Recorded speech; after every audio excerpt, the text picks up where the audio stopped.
Bona tarda. Quina il·lusió veure tanta gent a la Filmo avui i tantes bolleres, perquè un dia una filmoteca sense bolleres és com un dia sense sol. Ja podem començar. Qué genial esto. Claro. Bé, doncs jo soc la Júlia d'aquí dels Serveis Educatius de la Filmo i molt breument explico el context d'aquesta sessió, que com sabeu és en el marc de dies curts. És el tercer any que podem fer aquest cicle, que ens agrada molt programar i pensar i que fem juntament amb diverses companyes que estan avui per aquí, amb l'Anna Camps, l'Anna Brufau, la Marina Vinyes i la Emma Fernández. I avui comencem amb la Zaida, és la primera de 6 sessions i tindrem un divendres al mes una persona que ens acompanyarà parlant sobre la seva trajectòria cinematogràfica i també com la resta d'edicions de dies curts, com sabeu, també es valora molt la diversitat entre aquests i aquestes cineastes i bé, ja m'estic saltant tot el que havia preparat de dir, però bàsicament introduir-vos breument la Zaida i la seva feina. No sé si algunes de vosaltres ja la coneixeu, però pels que no la conegueu. La Zaida és directora de cinema i just ara és un moment com molt dolç de la seva carrera perquè està sonant molt el seu nom a partir del llargmetratge que s'estrenarà d'aquí 2 setmanes, el 3 de febrer, que es diu La meva amiga. I llavors nosaltres, evidentment, ens hem volgut sumar a aquesta onada mediàtica que està acompanyant a la Zaida, totalment justificada, perquè creiem que la feina que ha fet en aquesta pel·lícula no és casual, és a dir, és fruit de molt de temps de reflexió, d'estudis i també de veure i d'estimar moltíssim el cinema, i això és el que proposem en una sessió com la d'avui, que és anar una mica enrere, mostrar peces de la Zaida dels seus inicis, que a vegades no estaven, algunes de les peces que veurem avui, ni plantejades tan sols per ser exhibides ni molt menys en un espai com la Filmoteca, i això també és xulo que passi, o sigui, també ens interessa que hi hagi aquest xoc avui aquí.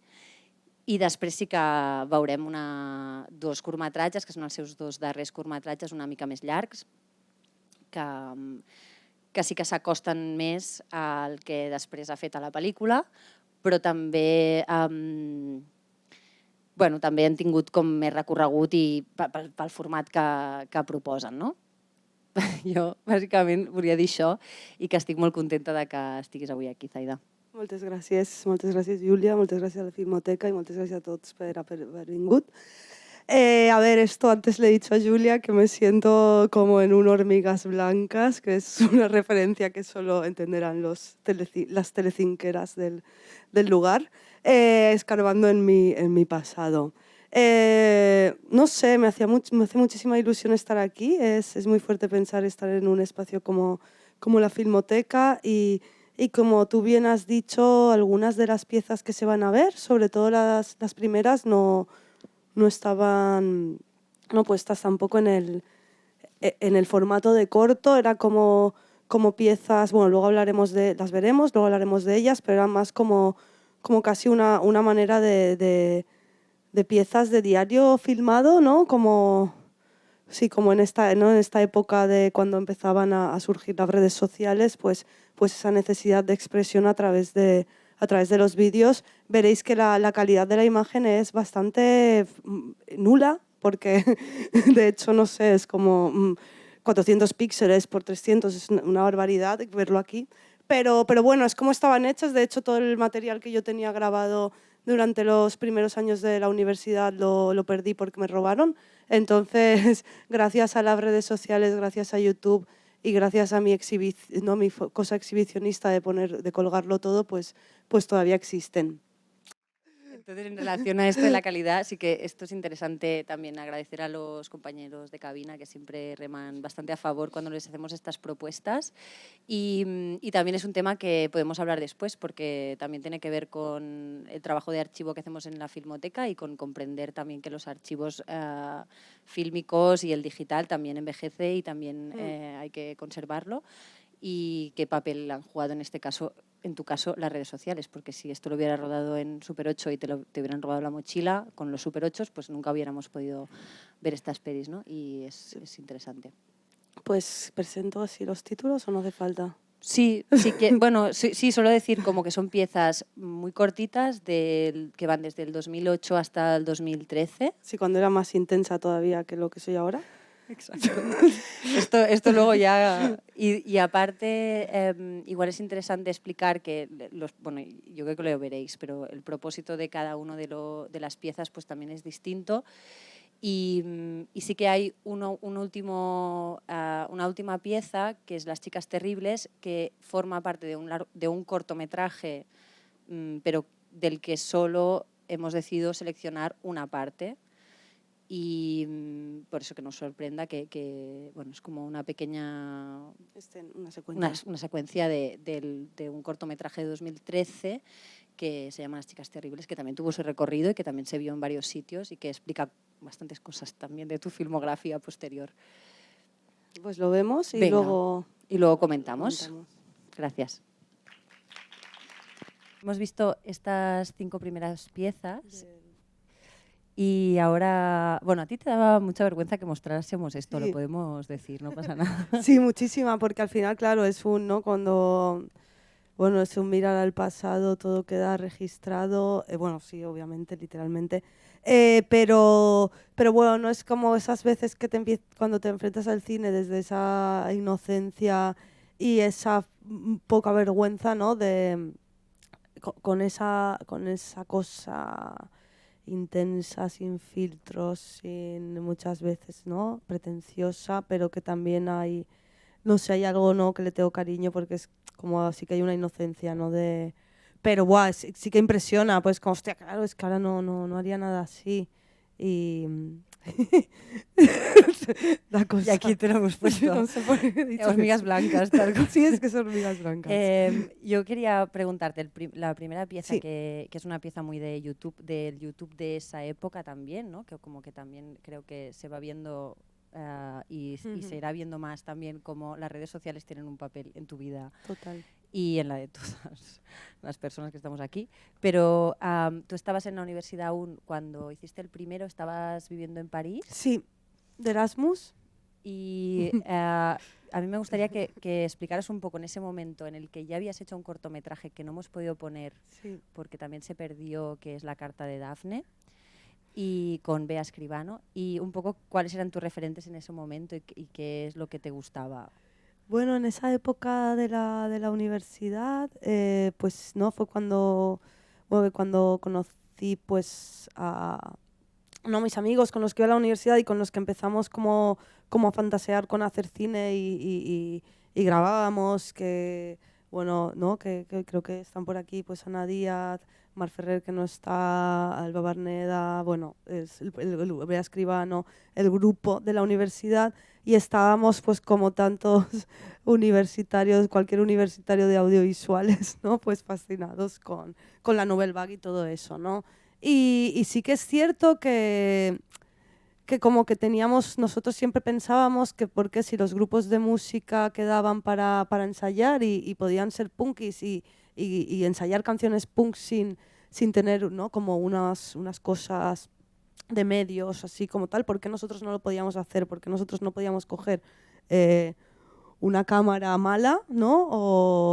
O porque los móviles, o sea, son unas viejas. No había los móviles no había para grabar, no había cámara de vídeo.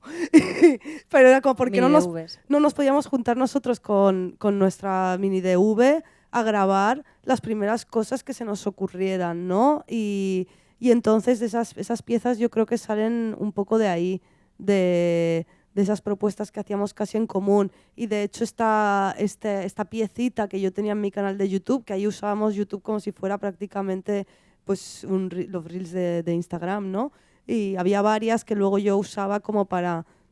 Bueno, sí, usaba YouTube como si fuera un Instagram en el que casi con Marc nos enviábamos vídeos, en plan, desde cada uno de nuestro canal de YouTube al suyo.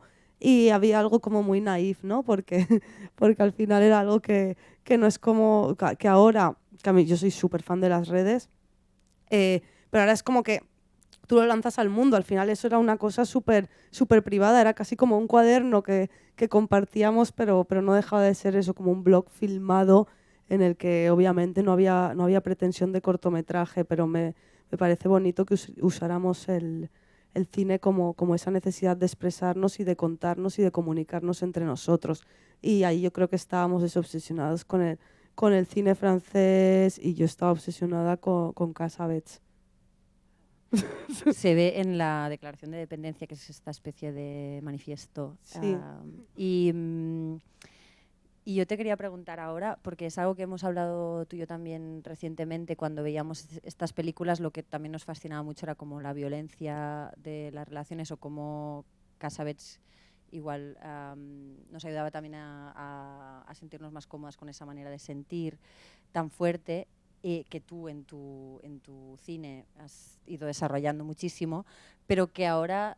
¿Cómo lo ves ahora cuando ves esas pelis y también cuando lo ves en tus piezas? Bueno, cuando lo veo en las películas de Cassavetes, pues me parece una maestría porque también pues lo asocias a un contexto, a una forma de hacer cine brutal, ¿no? Casi desde como esos cineasta, ¿no? Como unas pelis como muy de ir borracho, ¿no? Y de lanzar las cosas al suelo y de la víscera, pero es tan bien hecho que me sigue fascinando, aunque muchas veces sea problemático. Viendo cómo, ¿no? En este fragmento que hemos puesto, cómo hago esa escena, en ese momento, es como que me planteo mucho que, joder, que realmente ha cambiado mucho nuestra visión de lo romántico, de lo sexy y de lo emocional, ¿no? O no, pero sí el filtro, ¿no? Y bueno, y creo que al final no han pasado tantos años y sí que ha cambiado mucho la representación de muchas cosas. O sea, yo ahora probablemente no grabaría esto así. Y aún así, tú, como siempre, cuando se te pregunta en la película de la amiga de mi amiga, que los que no la hayáis visto no pasa nada, o sea... El 3 de febrero en cines. Exacto, la podéis ir a ver el 3 de febrero, no hay problema.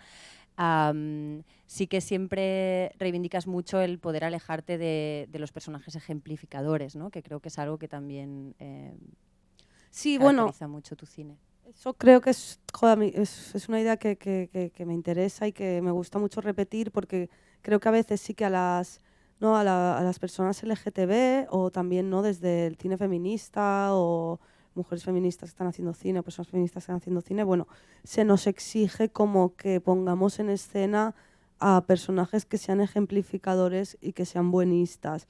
Y a mí me parece, bueno, que creo que nos podemos saltar eso, que nos lo debemos saltar, porque también yo no sé, como persona boyera, no soy ejemplificadora, no lo pretendo ser, pero más allá de eso, una ficción no tiene por qué serlo. O sea, o incluso, no sé, hay ficciones que igual son súper feministas y tienen personajes machistas. O sea, yo recuerdo, por ejemplo, en I Love Dick, la serie, que el personaje de ella dice, en un momento dice hasta... Es que, claro, las mujeres cineastas son todas una mierda. Y la serie es profundamente feminista con un personaje que es machista.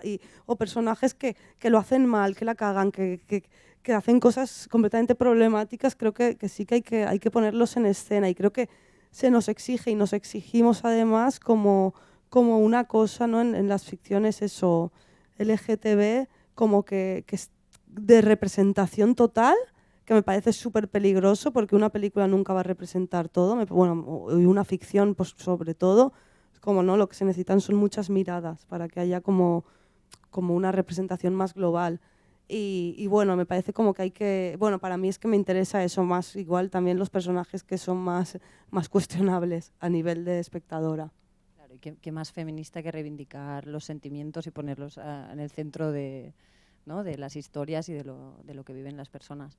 Y eso, que a veces que el personaje, lo que haga el personaje no quiere decir lo que te quiere decir la película, es que es como, no sé. Claro, la literalidad me ha hecho mucho daño. En el caso de la pieza de arquitectura que se llama Aquí un hotel, que codirigiste con Josune Lozano, ¿nos puedes contar un poco cómo surgió la idea?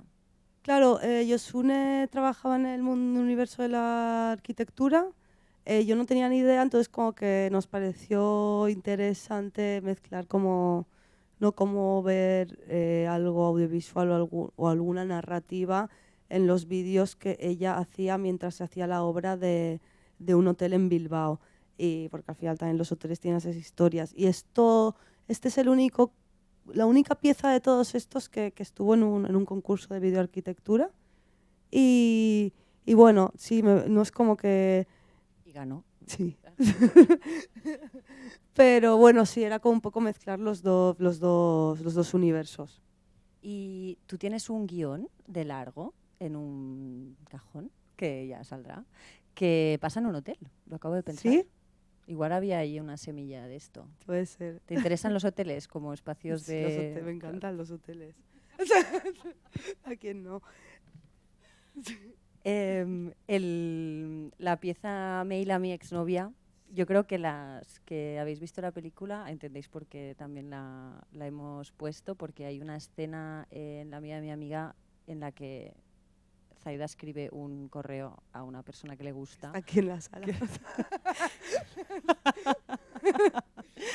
Y nada, y me pareció interesante, o sea, revisando todas las cosas que habías hecho y que quedaban, porque algunas cosas no están, me pareció muy divertida la coincidencia, y bueno, el hecho de que rescataras esto para la película, ¿no? Y no sé, o sea, ¿cómo surgió la idea de hacer esto? Era puro blog también, ¿no? Era un poco puro ejercicio audiovisual. Sí, o sea, cuando hice el mail a mi exnovia fue un poco como pues para jugar con la imagen y sí, como un blog. Si es que al final es eso, son piezas que surgen más como idea de blog que no como piezas en sí.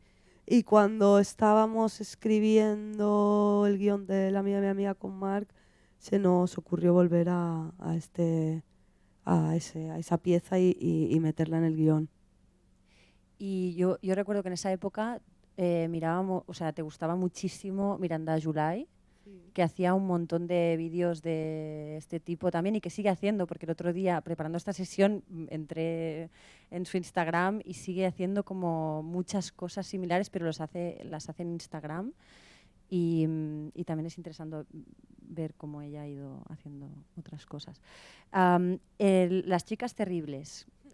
La hemos puesto en parte porque sale una de las protagonistas de La mía de mi amiga, que ha sido también como una constante en toda tu carrera y tu vida también, que estáis Cuadreny y Laura Martín. ¿Qué nos puedes contar de Thaís y cómo os inspiráis mutuamente? Bueno, pues es que al final en ese corto que hicimos, que sí que ese corto de las chicas terribles que hemos visto este fragmento, fue una de esas piezas que hicimos entre amigas, junto a Pancho también, Pancho Matienzo, que estuvo como de dire de foto en los primeros cortos de Marc y en este. Y bueno, era como que al final pues Thaís es pues, una persona que aquí muchas de vosotras conoceréis, ¿no? Es una persona como muy importante en mi vida y al final pues esta idea, ¿no? de cuando grabábamos esos cortos como tan ligados a la vida y de una forma tan espontánea, queríamos poner en escena a pues, ¿no? las personas que están en mi vida, pues son las personas que quiero que estén en mi cine. Y bueno, y por ejemplo en la peli de La amiga de mi amiga, ella en principio no iba a salir y al final sí salió como una de las protas y me parecía muy bonito como que estuviera en la primera película después de que hubiera estado en esos primeros apuntes cinematográficos. Y bueno, en el corto ese de hecho sí que salía alguna canción suya también. Al final esto es, y lo hemos hablado antes, pero por ejemplo en el podcast que hacemos con Cristina Pastrana, que también está aquí, fue la primera entrevistada porque son de estas personas que están, ¿no? en la ciudad haciendo un activismo que igual no es el activismo boyero que más se visibiliza, ni la persona que más publica, ni la persona que más discos saca, pero lleva muchísimos años en la ciudad visibilizándose como artista, como boyera, y bueno, me parece como importante, ¿no? Lo que siempre decimos, esos referentes cercanos que son nuestras amigas, que están ahí poniendo su cuerpo. Pues hablando de actrices, damos paso a la segunda parte. ¿No te apetece? Que se acabe ya. Oye, si alguien quiere hablar, ¿no? Bueno, sí, claro, perdón. Voy súper... si queréis comentar algo en relación a estas piezas, y si no, también habrá momento después, ¿eh? Pues vamos a lo siguiente. Pues eso, yo quería ligarlo con las actrices solo porque veremos dos piezas, una protagonizada exclusivamente por Bea Escribano y Nausicaa Bonin, que son dos personas que también han salido en La vida de mi amiga, pero sobre todo Bea también, ¿no? Como ha participado en muchas de las películas de Mar Ferré, y también en La carta de Dafne, que fue vuestra primera película de la vida. Entonces, luego veremos Son ilusiones, que quizás es el corto más reciente, que se estrenó en el Festival de Cine de Autor y que está protagonizado por otra actriz, que es Taida Carmona, y que luego hablaremos un poco también de tu trabajo como actriz. Entonces vamos a ver estos dos cortos y seguimos la conversación. Vale, pues nada, preguntarte un poco, cogiendo el hilo de lo que comentábamos antes sobre las actrices. En la primera pieza que hemos visto de esta segunda parte, que es Todas solas, explícanos un poco cómo creaste esta pieza, que es codirigida con Maite Eraso, y un poco en el momento en el que estabas también a nivel de escritura de guiones. Bueno, es una pieza a la que obviamente a todo lo que haces le tienes cariño, pero claro, viéndola ahora es como que veo que es muy, muy diferente a cómo entiendo, ¿no? Ahora desde cómo entiendo el audiovisual, cómo me gusta sentirme haciendo cosas, y también cómo entiendo las emociones, ¿no? Porque como que luego hay como esta cosa que creo que, bueno, al final la cosa de ir filmando mucho o ir grabando durante ciertos años tiene algo interesante, porque ves cómo te relacionabas tú. Al final yo siempre he hablado sobre el amor y el desamor, ¿no? Es como... Y ves Creo que eso ha quedado bastante claro. Y ves cómo te relacionas con eso, y creo que, bueno, que tiene algo como interesante verlo. Claro, al final creo que tanto en Son ilusiones como incluso en La amiga de mi amiga hay una cosa de tanto a nivel narrativo como a nivel formal, de no tomarnos, ¿no? Como no tomarme tan en serio, o no tomarnos tan en serio, que en un Todas solas sí que había una cosa como mucho más como pensada. Pensado siempre hay, pero bueno, ya sabes a lo que me refiero, como algo como mucho más estructurado. Y me parece curioso, porque creo como que estos últimos casi beben más de los primeros, ¿no? De esta cosa como más impulsiva o más compulsiva, casi, incluso, ¿no? de hacer cine o grabar cosas. Entonces, bueno, no sé si te estoy contestando. Sí. Y en la segunda que hemos visto, que es Todas solas, Son ilusiones. Claro, esto lo rodaste íntegramente con imágenes filmadas durante el confinamiento. Sí, menos las dos que salen fuera. Exacto, que eran de antes de que nos confinaran. Y recuperando notas de audio y un poco generando ahí. ¿Cómo se te ocurre hacer esta pieza? Pues mira, el tema de las notas de audio, yo un día le estaba contando así como con esta cosa, ¿no? Neurótica y compulsiva, historias a Gemma Arquero, y me dijo, ay, deberías hacer algo con esto. Y fue como, pues vale. Y se quedó ahí. Y luego en confinamiento yo me quería poner a escribir, pero me costaba muchísimo concentrarme.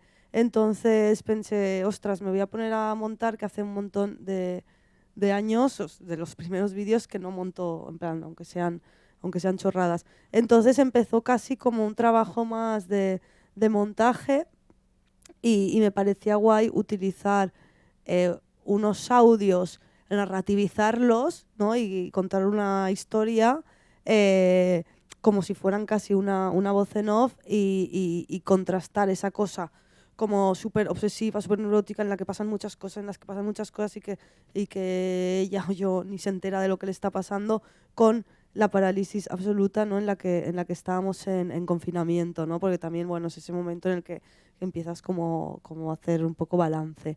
Y bueno, realmente empezó como eso, como un trabajo más de montaje mío propio, que no pensar en una pieza que luego se viera. Un poco como los primeros vídeos que hemos visto. Y yo creo que por eso hay como, sí que hay un punto de, te puede gustar o no, claro, pero sí que hay un punto de mostrarme sin ningún tipo de vergüenza ni de filtro, porque no estaba pensado para, para que fuera un corto en sí. Y luego me pareció como, luego ya sí que le fui dando como eso más el punto, pues intentar darle un punto más narrativo y con un inicio, un final y estas cosas. Pero como que nació eso más de jugar, de intentar, de ponerme a editar, porque llevaba muchísimos años sin editar. A mí me pasaba cuando veía, o sea, yo me ponía este corto, y creo que esto lo habíamos comentado con algunas personas que fueron a la proyección del DA, que en el contexto confinamiento como que nos daba una esperanza y una ligereza que nos iba muy bien, porque de repente tú también lo definías como el corto que yo hice para explicar que mientras había una pandemia mundial y tú misma estabas pasando un COVID terrible aquí ya saliendo y tal, solo pensabas en el amor y en el desamor. Ya, es ¿no? que Era era como el que mundo del destrozo. O sea, es fuerte. Sí, no, pero creo que luego también entra dentro de tu manera también de entender el cine, que es desde lo cómico, y creo que esto lo has desarrollado muchísimo y se ha visto bien cuando has hecho el largometraje, pero ¿qué referentes cómicos también? Bueno, igual no hace falta referentes, no, porque al final es tu manera de ser también, o sea, que no necesariamente referentes intelectuales o cinematográficos, pero también yo creo que dialoga bastante con la manera de entender el cine que ha construido Marc, y que Marc no lo ha construido tampoco solo, como él siempre dice, ¿no? Que lo ha construido también gracias a la relación que teníais vosotros y el resto de participantes, ¿no? Sí, a ver, sí que es cierto que con este corto de Son Ilusiones fue cuando, bueno, el guión que estábamos escribiendo antes, que se quedó, ¿no? Como ahí, que es el que salgo Los escribiendo al post-its. final en los post-its. Bueno, es que eso no sé si era eso o la mía de mi amiga, no lo recuerdo, bueno, da igual. Como que con Son Ilusiones, con lo de antes también, pero como que sí que me dio por querer probar más esa parte cómica, porque igual también es la forma en la que yo también entiendo la vida. Entonces como que me parecía más honesto hablar del amor y de las obsesiones desde ahí que desde otro lugar. Y también porque, bueno, no sé, sí que es cierto eso, ¿no? Pues personas así, creo que sí que estar tan cerca de una persona como Mar Ferrer como que me ayudó en esa ligereza, ¿no? A traerme con eso. Y luego, bueno, muchas de las pelis que me gustan y que veo. Sí, el tema del amor y el desamor es algo que también hemos hablado mucho en relación a lo que es el cine más adolescente o que retrata vidas adolescentes, y creo que es un tema del que tú sabes un montón a nivel cinematográfico, o sea, como el género de las teen movies y todo esto. Digo porque a veces también se habla mucho, cuando ves las películas y los cortos que hacéis, como intentarlo ligar como a una nueva ola francesa, como a Ackerman, ¿no? Como hay unos fantasmas ahí muy potentes, también porque es un cine hecho desde los márgenes y con lo que uno tiene. Pero a ti te gusta mucho también otro tipo de cine. Explícanos un poco cosas que te Bueno, gustan. claro, a mí me gustan muchísimo las películas de adolescentes y me gustan muchísimo las comedias románticas. Y, y claro, creo que con el tema que dices de lo adolescente, hay esta cosa que esto también lo hablábamos un día con Alba Cross, ¿no? Como, bueno, y con muchas amigas y sobre todo con muchas personas queer, como que la adolescencia no es como... Primero, que las personas queer, ¿no? A veces vivimos esa adolescencia un poco después, ¿no? Porque igual no la hemos podido... Bueno, hablo de mí, ¿eh? Pero no la hemos podido vivir en su momento. Y a mí sí que hay una cosa que la adolescencia como ficción me interesa mucho, porque la adolescencia en sí para mí es una etapa que no viví de una forma que me gustara mucho, ¿no? Y no es una etapa que me guste mucho, entonces la adolescencia me fascina a la vez que me da miedo, ¿no? Y sí que a nivel de ficción me parece súper interesante, me parece como, me fascina mucho, porque creo que también hay ese punto en el que pues los amores se narran de una forma, pues eso, muchas veces muy pasadísima de vueltas, esas obsesiones, esos primeros tal. Y luego y también me interesa sobre todo cuando se llevan esos tipo de pasiones amorosas de la adolescencia a personas adultas o incluso a personas eso, más mayores. Por ejemplo, no sé, creo que me estoy yendo. Pero sí, por ejemplo, una cosa que me gusta de Romer es el pavazo que tiene, las protas, es lo que más me gusta, sinceramente. Y luego pienso, no sé, pues la peli de Un Sol Interior que nos gusta mucho, que a ti creo que también te gusta mucho, que es como, joder, ver a Claire. Juliette Binoche así, ¿no? A nivel narrativo te hablo, como perdiendo la cabeza con ganas de enamorarse, pues es algo que me interesa mucho. Pero sí, de pelis que me gustan, pues prácticamente magia. El Club de los Malas, Cinco. El Club de los Cinco. Sí, bueno. Y está muy bien también reivindicarlo, ¿no? Porque a veces... Sí, sobre todo que igual a esa cine adolescente de los 90 sí que se ha reivindicado más, pero hay cosas que, joder, el otro día volví a ver 10 razones para odiarte y realmente me gustan muchísimo. Y bueno, y creo que también son géneros en los que hemos visto cosas que a nivel narrativo, ojo, cuidado, ¿no? Por los referentes de los que hay, pero que a nivel estructural se puede jugar muchísimo. Claro, y subvertirlo, ¿no? Y bueno, que es lo que has hecho con mi amiga un poco, que es una comedia romántica. A nivel de guión y a nivel de estructura, es una comedia romántica. Y en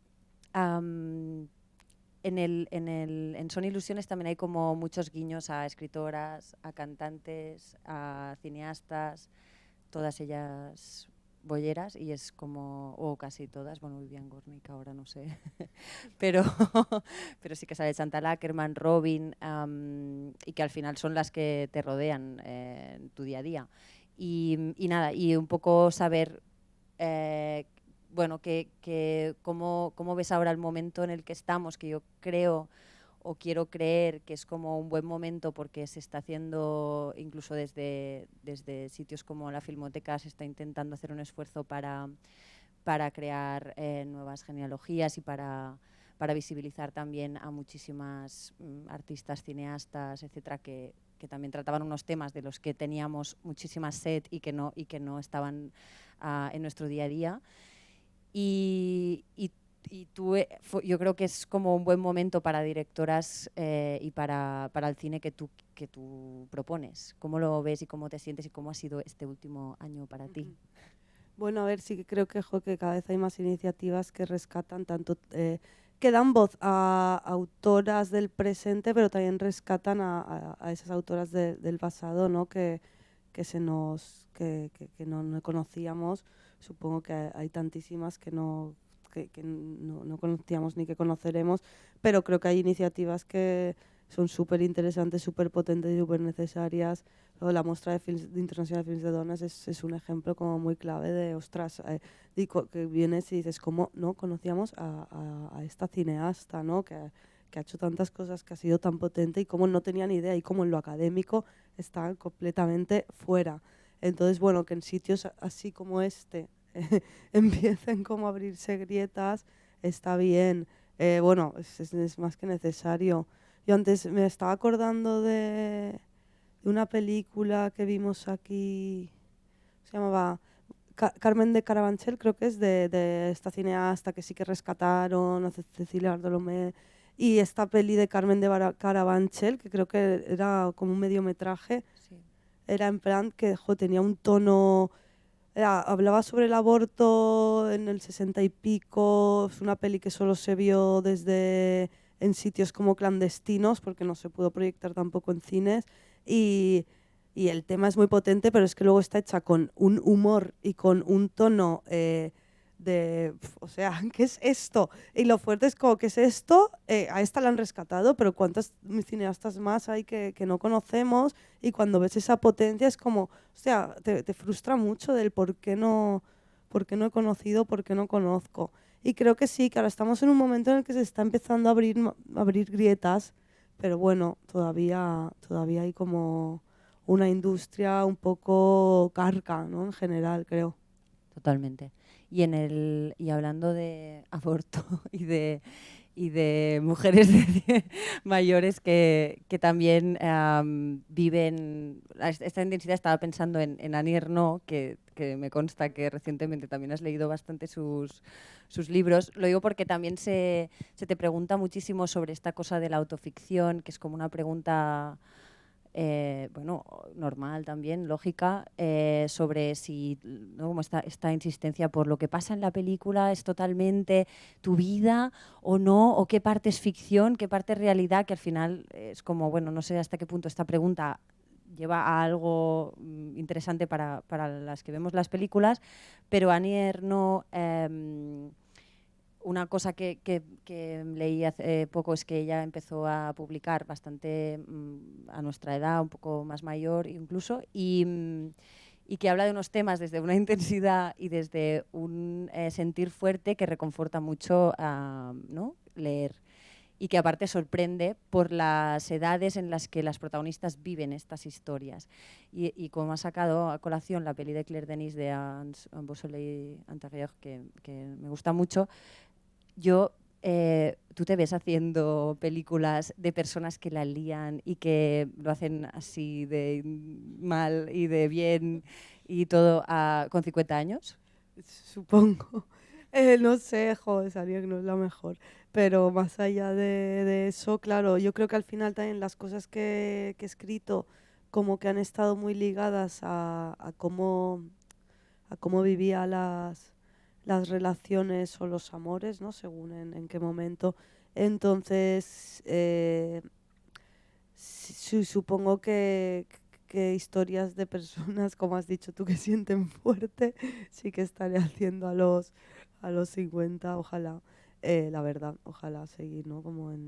Pero bueno, sí que creo que, por ejemplo, que hay algo, ¿no? Que ha pasado con la amiga de mi amiga, que en una entrevista con Madame Hiroshima dijo, ¿no te da vergüenza a tu edad seguir con esas tonterías de emoción? No, me lo dijo muy bien, ¿eh? No lo dijo en plan metiéndose conmigo. Dijo, ¿no os da vergüenza a vuestra edad seguir ahí con esas chorradas de amor? Y era como, Buah, es que es fuerte, es que realmente es eso. ¿No? Tienen 30 y pico años, pero viven los amores como a los 15. No sé si es bueno, si es malo, es así.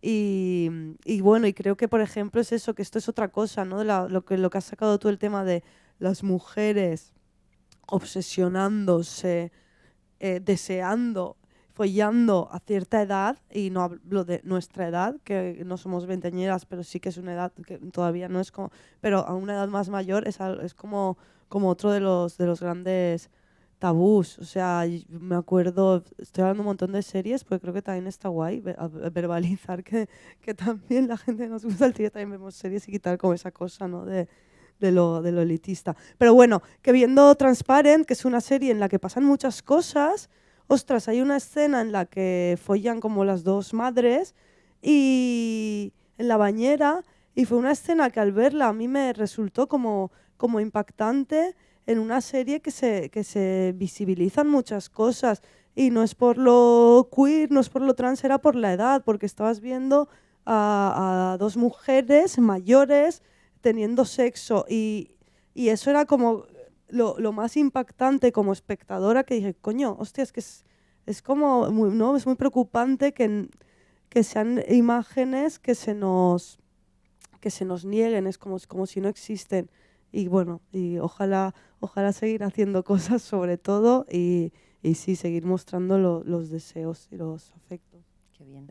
Iba ya casi acabando a mencionar lo que hacéis en vuestro podcast con Cristina Pastrana, que se llama La amiga de mi amiga, para quien quiera escucharlo. Le pedí permiso para Siempre. usar el título. Exacto, el título. Primero fue el podcast y después fue la película, que conste. Hacéis, a las invitadas les preguntáis al final que digan una bollera ilustre, ¿no?, para ellas. Y yo te voy a preguntar para acabar, como si estuviera aquí en mi propio podcast, que nunca tendré. Una bollera ilustre para ti. Muchas. Pero voy a decir, me encanta como si no lo supiéramos, ¿no? Porque es lo que viene luego. Pues Chantal Akerman. Y porque además, descubrir Chantal Akerman fue como muy potente. No nos la enseñaron en la universidad, pero sí en un congreso de cine que organizaba la universidad. Recuerdo que vimos Yo, tú y Lel con los que eran y son amigos de la universidad y nos quedamos fascinadas, primero por lo que significaba, ¿no?, a nivel cinematográfico esa mujer, sobre lo que contaban de ella, luego porque me parece que es la mejor película con trama lésbica de la historia y igual fue la primera que me impactó más. Y me acuerdo que, de hecho, justo en el podcast, Marta Nieto dijo una cosa que a mí me gustó mucho, que hablaba de la... No lo voy a decir como ella, pero bueno, algo así. Decía, ¿no?, que en la escena de sexo entre ellas dos, que Chantal pone la cámara y es casi un plano fijo en el que están las dos tías follando y ahí no hay planos, detalles que intenten embellecer o que haya una mirada, ¿no?, desde lo masculino para lo masculino. Ahí es como, hay dos tías follando y lo vas a ver y te vas a quedar ahí. Y wow, o sea, que esto, yo cuando vi eso realmente es como que sí que me impactó y me acuerdo que la proyectaron, creo que eran en los cines Aribau, y hubo gente que se fue del cine porque realmente es como que es algo que no hemos visto, no se había visto, pero no hemos visto tampoco tanto, ¿no?, a día de hoy. Y encima, bueno, tiene como mucho vínculo emocional, porque sí que con nuestros amigos, ¿no?, con los que hacíamos esas primeras piezas, sí creamos un colectivo de cine que se llamaba Je tu y Lel en honor a Ackerman, que ahora se ha quedado en un grupo de WhatsApp en el que quedamos para ir a la verbena travesti de esta noche. Pero Fin todo de es rural. necesario. Sí. Así que eso, diría. Pues qué pena, porque el fragmento que hemos seleccionado para acabar la sesión no es el fragmento de la escena de sexo entre ellas, pero es el que aparece en Son ilusiones en la pantalla cuando ella está tumbada e imita. Y como estas referencias cinéfilas a veces como que da placer poderlas ver en pantalla grande cuando alguien te las muestra así en pequeño, pues vamos a hacer este pequeño homenaje a Chantal, a Je tu y Lel, a las amigas y a las cineastas. Muchísimas Gracias, Taira. gracias, Julia.